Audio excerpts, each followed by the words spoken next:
Di sini kita akan membahas mengenai usaha. Tentunya kita pernah melihat orang yang sedang mendorong mobil yang sedang mogok. Walaupun sudah melakukan berbagai macam gaya agar mobil dapat bergerak dan berpindah tempat, namun terkadang mobil masih tetap diam. Hal ini dalam fisika dianggap tidak melakukan usaha. Kenapa bisa begitu ya? Padahal sudah berjuang.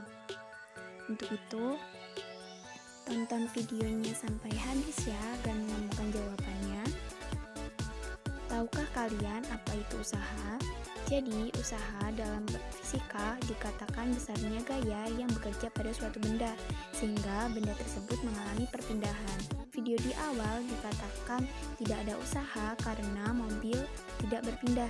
Jadi, sebesar apapun gaya yang kita berikan, jika tidak ada perpindahan, sama saja tidak ada usaha.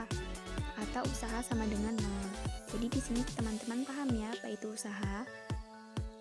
Adapun nilai-nilai usaha, yang pertama usaha bernilai positif apabila perpindahan suatu benda searah dengan gaya yang diberikan. Contohnya ketika mendorong kursi dan kursi tersebut mengalami perpindahan searah dengan gaya yang diberikan. Yang kedua, usaha bernilai negatif apabila usaha yang dilakukan berlawanan dengan arah gerak benda, maka usaha yang dilakukan bernilai negatif. Contohnya ketika mengerem motor yang arah perpindahannya ke depan tetapi arah gaya pengereman ke belakang.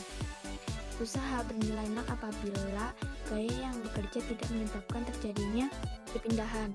Contohnya ketika mendorong tembok, walaupun dengan gaya yang besar, tembok tersebut tidak mengalami perpindahan.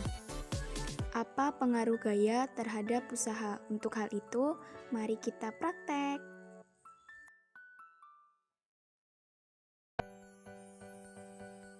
Di sini kita akan melakukan percobaan pertama yang mendorong meja dengan memberikan gaya yang kecil.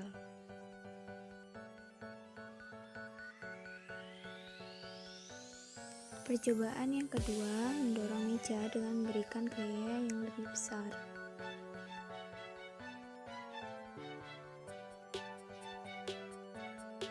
Hasil yang diperoleh dari percobaan pertama yaitu adanya perpindahan meja, namun hanya sedikit karena gaya yang diberikan kecil. Yang kedua, dari percobaan kedua adanya perpindahan meja yang cukup jauh karena gaya yang diberikan lebih besar. Sehingga dapat kita simpulkan bahwa gaya mempengaruhi usaha. Jika gaya yang diberikan lebih besar, maka akan menghasilkan usaha yang lebih besar. Begitupun sebaliknya, apabila gaya yang diberikan kecil, maka akan menghasilkan usaha yang kecil juga. Dalam percobaan ini pun kita dapat melihat nilai dari usaha, di mana usaha bernilai positif karena perpindahan meja searah dengan gaya yang telah diberikan.